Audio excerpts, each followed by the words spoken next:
पल पल न्यूज से मैं हूं आपके साथ नदीम अकरम।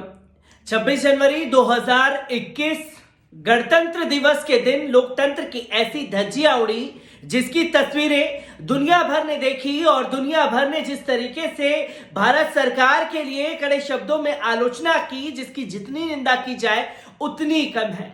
इस बीच एक किसान की मौत भी हुई।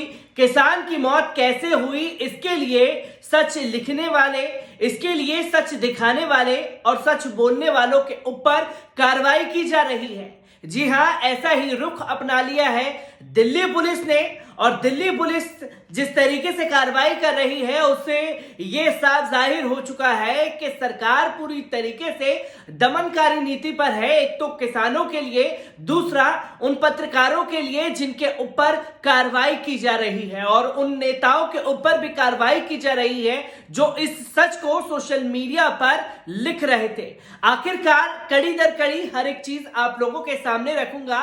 पहले जिन लोगों के ऊपर दिल्ली पुलिस ने एफआईआर दर्ज की है उसके ऊपर नजर डाल लीजिए।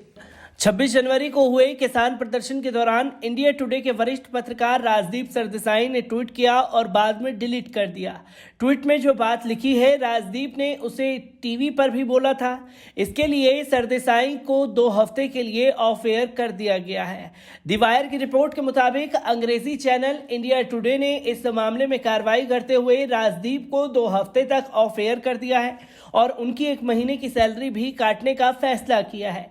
साफ है अगले 2 हफ्ते तक राजदीप चैनल पर नहीं दिखेंगे। 26 जनवरी को दिल्ली की सड़कों पर किसान प्रदर्शनकारियों ने जमकर उत्पाद मचाया था। ये किसान ट्रैक्टर रैली राकेश टिकैत, योगेंद्र यादव, दर्शनपाल सिंह और गुरुमान सिंह चढ़ुनी ने बुलाई थी। पुलिस और प्रदर्शनकारियों के बीच कई जगहों पर संघर्ष हुआ। दिल्ली पुलिस ने दावा किया कि इस रैली के दौरान उनके करीब 300 जवान चोटिल हुए हैं। इन्हीं प्रदर्शन के दौरान एक किसान प्रदर्शनकारी की मौत की भी खबर सामने आई। शुरुआत में यह साफ नहीं था कि किसान की मौत किस वजह से हुई है, लेकिन राजदीप सरदेसाई ने ट्वीट कर दिया कि 1 person 45-year-old Navneet kill illegal in police firing at ITO farmers tell me the sacrifice will not go anyway।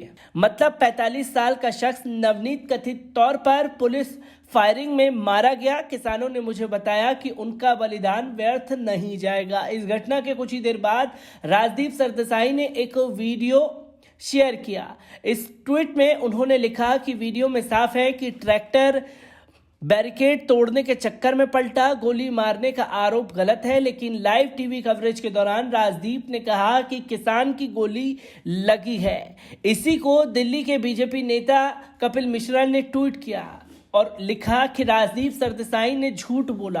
Rajdeep ने कहा कि उसने देखा नवनीत के सिर पर गोली लगी थी। पोस्टमार्टम और वीडियो में राजदीप के झूठ का पर्दाफाश। राजदीप दिल्ली पुलिस पर हमले के लिए खुलेआम भड़का रहा है। Arrest Rajdeep Sardesai now. Delhi police ने किसान प्रदर्शन के दौरान हुई हिंसा में 20 से ज्यादा केस दर्ज किए हैं और कई सारे लोगों को हिरासत में लिया है। पुलिस लगातार कई सारे वीडियो और सीसीटीवी फुटेज की तलाशी कर रही है। पुलिस ने कहा है कि हिंसा और उपद्रव में शामिल लोगों पर सख्त कार्रवाई की जाएगी। ब्यूरो रिपोर्ट, पल पल न्यूज। तो दोस्तों, आपने ये तो देखा कि कार्रवाई किन किन लोगों के ऊपर हुई, पर जो दूसरी खबर आप लोगों के साथ साझा करनी है वो है राजदीप सरदेसाई। और राजदीप सरदेसाई के लिए एक जो शुरुआत में एक लाइन याद आती है वो ये, लगेगी आग तो आएंगे कई घर जद में, लगेगी आग तो आएंगे कई घर जद में, यहां पर हमारा मकान थोड़ी है। राहत इंदौरी जी का ये शेर आज बिल्कुल सटीक साबित होता है राजदीप सरदेसाई के लिए, क्योंकि सच बोलना राजदीप सरदेसाई को महंगा पड़ गया और राजदीप सरदेसाई के ऊपर एफआईआर दर्ज हुई। अलग इंडिया टुडे ग्रुप ने निकाल करके मक्खी की तरह ऐसे साइड करा है जिसकी तस्वीरें अब सामने आ चुकी हैं। आखिरकार इंडिया टुडे ग्रुप ने राजदीप सरदेसाई को कैसे मक्खी की तरह साइड किया है, एक बार इस पर नजर डाल लीजिए। 26 जनवरी को दिल्ली में किसानों के ट्रैक्टर रैली के दौरान जमकर हंगामा हुआ है। अब इस मामले में दंगा भड़काने और करने वालों पर अब कार्रवाई की जा रही है। दंगा भड़काने के मकसद से ट्वीट करने के आरोप में कांग्रेस के वरिष्ठ नेता शशि थरूर समेत कई पत्रकारों पर केस दर्ज किया गया है। जिन पत्रकारों पर एफआईआर दर्ज की गई है उनमें इंडिया टुडे के news anchor Rajdeep Sardesai, national Herald group के वरिष्ठ संपादकीय सलाहकार मृणाल पांडे, कौमी आवाज समाचार पत्र के मुख्य संपादक जफर आगा, कारवां पत्रिका के मुख्य संपादक परेश नाथ, कारवां पत्रिका के संपादक अनंतनाथ, कारवां पत्रिका के कार्यकारी संपादक विनोद के जोश और एक अज्ञात शख्स शामिल है। एफआईआर की कॉपी के मुताबिक शिकायतकर्ता ने कहा है कि एक साजिश के तहत सुनियोजित दंगा कराने और लोक सेवकों की हत्या कराने के उद्देश्य से इन लोगों ने राजधानी में हिंसा और दंगे कराए हैं। शिकायतकर्ता का कहना है कि इन लोगों ने जानबूझकर दुर्भावनापूर्ण, अपमानजनक और गुमराह करने वाले और उकसाने वाली खबरें प्रसारित की और अपने ट्विटर हैंडल से ट्वीट किया, जिसमें कहा गया था कि पुलिस ने एक आंदोलनकारी ट्रैक्टर चालक की हत्या कर दी है। इन सभी पर धारा 153A, 153BB, 295A, 298, 504, 506, 505(2), 124A तथा अन्य धाराओं में केस दर्ज किया गया है। नोएडा के सेक्टर 20 थाने में इन लोगों पर मुकदमा दर्ज किया गया है। अभिजीत मिश्रा के नाम से एक शख्स की ओर से दी गई शिकायत के आधार पर यह एफआईआर दर्ज की गई है।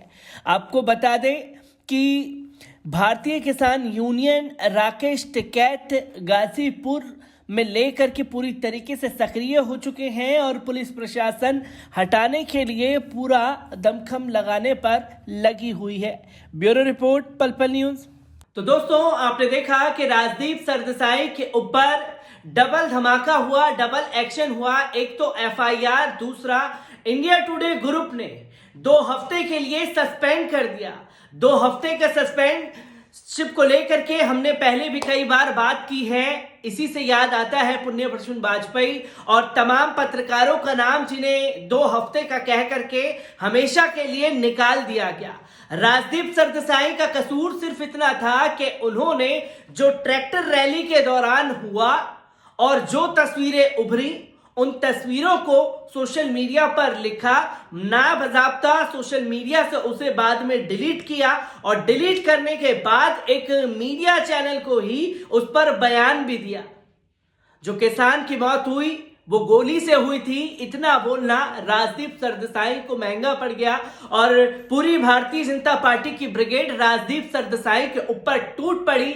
चाहे संबित पात्रा हो, चाहे कपिल मिश्रा हो, हर किसी ने राजदीप सरदेसाई को बायकॉट और राजदीप सरदेसाई जैसे अरेस्ट करो के हैशटैग चलाना शुरू कर दिए, जो राजदीप सरदेसाई को महंगा पड़ा, क्योंकि इसके चलते इंडिया टुडे ग्रुप ने एक्शन लिया, ना कि उन्हें सस्पेंड किया, 1 महीने की सैलरी काटी और एफआईआर जो दर्ज हुई वो अलग।